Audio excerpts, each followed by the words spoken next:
Hello, everyone, and welcome back to Ratchet and Clank. We're back on the Monks' planet to get the rest of the stuff that we need to get here because now we actually can get it.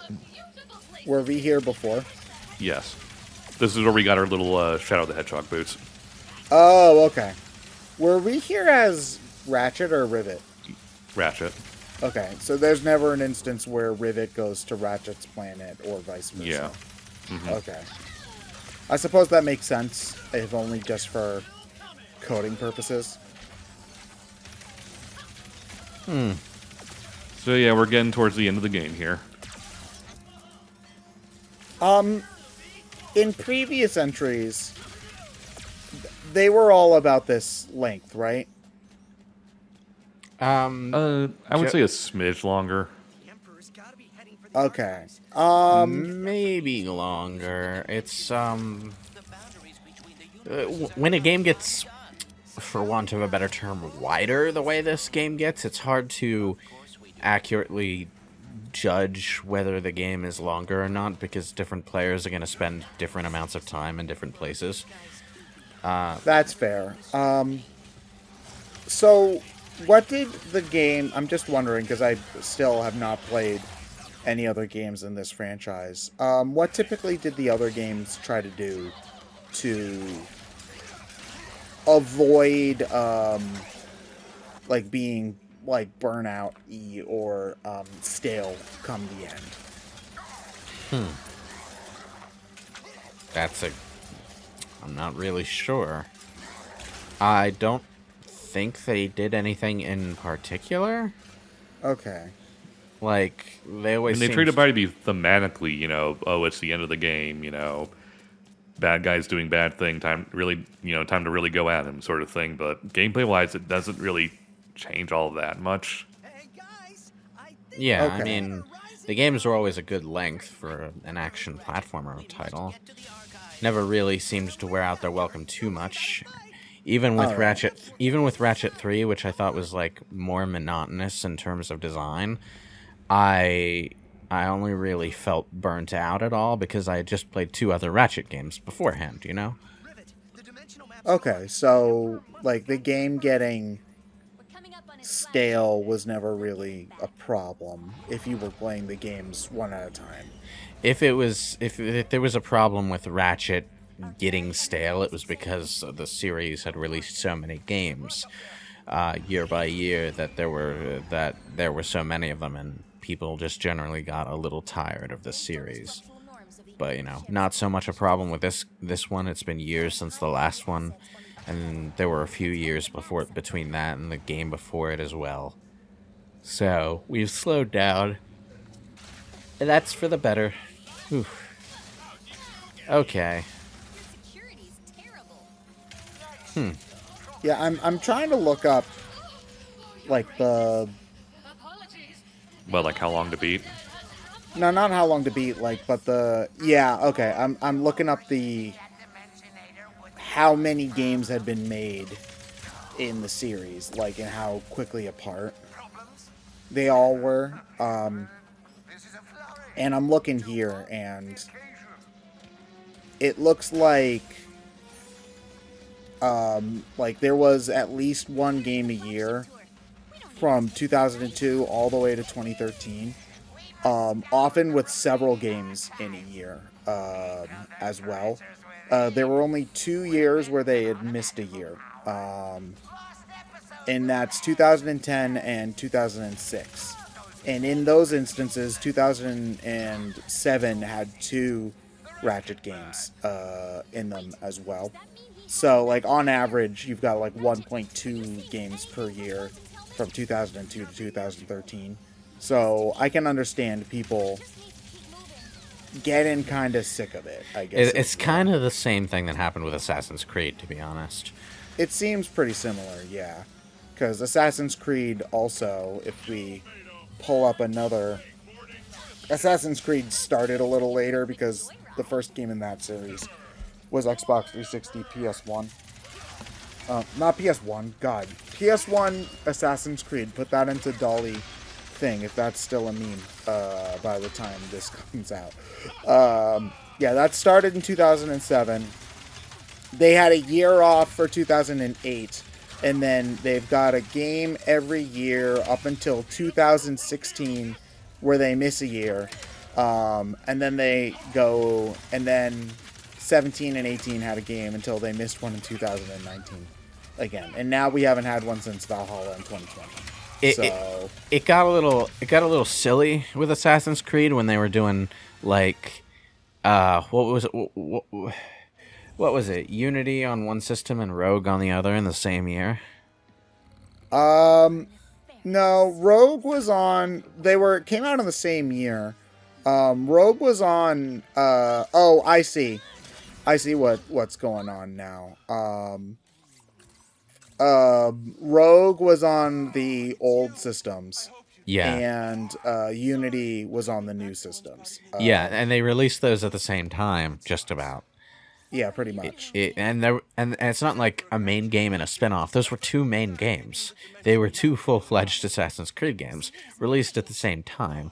It was a little silly, and it certainly didn't help that Unity was kind of a buggy piece of shit. Is that the one in France where like the people's faces like came in on themselves and looked like yes, it was Chuck E. Cheese animatronics with the parts taken off? They look like freaking Five Nights at Freddy's. Yeah, robots. they do. Yeah. Yes. So yeah, that was the one. Rogue turned out the one on the lesser system turned out to be the better game that year, from what I understand. But I just remember thinking, wait, we're doing two of these at the same time? Really? I mean, okay. Sure. Yeah, I think Assassin's Creed had the issue of the games just always felt really similar. Well, it certainly doesn't help that they did the Ezio trilogy, which was 3 games starring the same character. Oh yeah, that was dumb. Where it was Assassin's Creed 2 1, Assassin's Creed 2 2, and Assassin's Creed 2 3. Well, those games are those games are pretty good, and Brotherhood especially is really great. But it's like 2 games on the exact same engine with basically the same graphics, starring the same characters. Except for the third Ezio game, which was a noticeable leap in graphical quality. And then they do Assassin's Creed 3, which was made around the same time as the Ezio games, and it's a noticeable step back in terms of graphical quality because it was being developed first. So it was outdated. Like, I remember that there was a big deal made about the Assassin's Creed 3, and people were really excited about that game at the time because, like we were talking about pirates last part, but like the revolutionary angle and a lot of seafaring and pirates and stuff like that, like it looked to be a massive like departure for the series, and then it just kind of ended up being. Seafaring and pirates didn't really become a thing until 4, yeah. Oh, I'm getting my game. You see, I'm getting my games mixed up because it's weird in that, like, Ratchet and Clank and Assassin's Creed, despite not playing anything like each other, are similar in that, like, they all can kind of feel the same, at least to an observer. But if you gave me a typical Assassin's Creed title, like Unity or whatnot, like I don't know what's going on in there or which one it is. I remember them as the one in France or the Greek one or whatever, you know? The odd thing about Assassin's Creed 3 that kind of made it a letdown for people is that, number one, it was the conclusion of the Desmond Miles storyline. Which had been building up for 4 games at that point. But, the conclusion to that story ended up being a bit hokey, so it was disappointing in that aspect. But then, the storyline taking place in, the historical past was a letdown too, because instead of actually doing something interesting with the whole American Revolutionary angle, like they were talking about doing in pre-release stuff, they just did this whole stupid ho-hum America, so great kind of story. I remember in the preview stuff for Assassin's Creed 3, there was like a lot of talk about how they were going to attempt to have a more neutral view on the American Revolution. Yeah, Because, and they didn't. they didn't. Because there's a lot of myth making about America and how, like, we were so great and the British sucked because they were denying our rights. And it's like, a lot of the American Revolution was just rich people in America being angry that they weren't as privileged as the people in Yeah, and England. if you were going to be really neutral about the stuff that was going on with the American revolutionaries and the American colonists and the British and the Native Americans all around that time, there would be like 90% negativity on all sides and maybe 2% positivity, because that entire period of history, I'm just glad it's not the period of history that I had to live in, because Yeah. And I'm sure I don't know anything about the story, not the story for the game, but I feel like Ubisoft doesn't have the balls to like handle something like the slave trade in a game like that, it kind of did. And I don't even remember if the slave trade came up at that point. And but it's like you like, but that's my point, in that if you wanted to actually show like a murkier view of the American Revolution, you could bring up the fact that like the slave trade was still a thing in America that many people were not keen on getting rid of at that time. I'm trying to think. Now, I don't actually know like the details of the history surrounding the slave trade at that specific point in time, and I'm not sure how it would. So there was a lot of controversy about it because slavery, and there were a lot of there. It's not like everybody in the 1700s was a racist asshole, just most people. Well, I know like some of the founding fathers like were specifically opposed to the slave trade but could not get rid of it. Yeah, so because there were the reason for that is that enough the South was wealthier than the North at the time because they had slave run plantations. Not strictly wealthier. It's more that in order to get everything needed to actually successfully get what they needed the South for other resources. Basically, the North and South needed to actively work together to get it done. And it's like, okay, if you don't let the South have their slaves, they're not going to, hang around with you guys. Yeah. And so the North compromised on a lot of things. When you word it that way, Ryan, it sounds exceedingly frivolous, but it was. I mean, again, that's the point. Is not that people weren't treated fairly in the revolutionary. Not that people were treated fairly in revolutionary colonies. They absolutely weren't. But again, like a lot of the stuff that people complain about, like the Boston Tea Party, for example, is something that they teach us in school and whatnot. And the Boston Tea Party was literally people being mad that they had to pay a higher tax on tea. Because the Boston Tea Party is like one of the funniest things to actually try to make sense of in the American education system, because like I'm pretty sure it's a lost cause to actually get children in the modern day to care about anything related to tea. Yeah, exactly. But it's like they were a lot of it. You have to remember was just rich white people from the time being mad that their luxury drink that had to be imported from like fucking China at that time, because you can't just, this is the 1700s, you can't just grow tea anywhere. Like that like their luxury item from halfway across the world had a tax on it. It's like, oh, boo fucking who. It's like, how about like the actual people living in slavery in your country right now? No, they don't count because they're black. So yeah, the point I'm trying to make is not that the Brits should have kept control over us this entire time. That is not true, because I'm not going to call it football out of spite for the rest of my life. However, what I will say is just that you can very easily tell a story about the American Revolution and not portray the Americans as the unquestioned Superman good guys. You just need to have some balls to do it, and Ubisoft, as a company, is probably the most ballsless company I can think of. EA would be worse, I think, at that, but...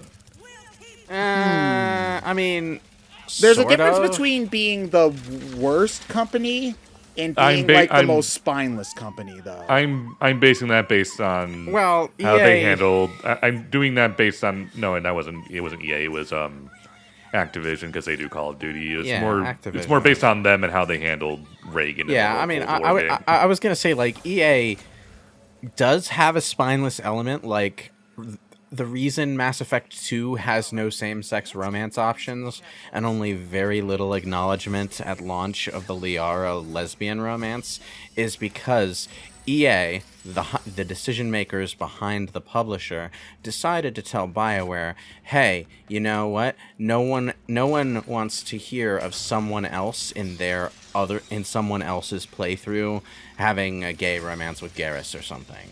You know, they didn't want. They thought someone else having a same-sex romance in their playthrough would make the straight players like not want to play the game. It was dumb. That's dumb though, because that's like saying that you can't have gay marriage in Stardew Valley because you heard that somebody else married. It's like, no. Like, yeah, that's the whole point. It was extremely stupid, and EA walked back on it. But before, like, not even by Mass Effect 3, before they even released all the DLC for Mass Effect 2, they walked back on that decision. And then suddenly in Lair of the Shadow Broker, there's all this romance content for Liara because they're not afraid of it anymore, I guess. That or rainbow capitalism, which i.e.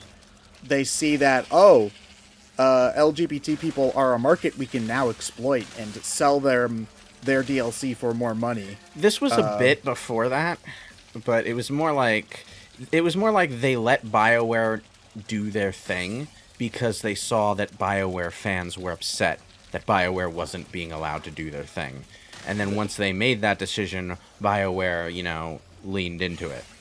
Yeah, but to be fair, I can also very much see EA making you can have a same-sex romance option in their games, a DLC pack that you have to pay $5.99 for, and being like, we support the LGBT community so much. There's I can very see, little I can that I would see put them past doing EA that. as a publisher, but like I can see it too.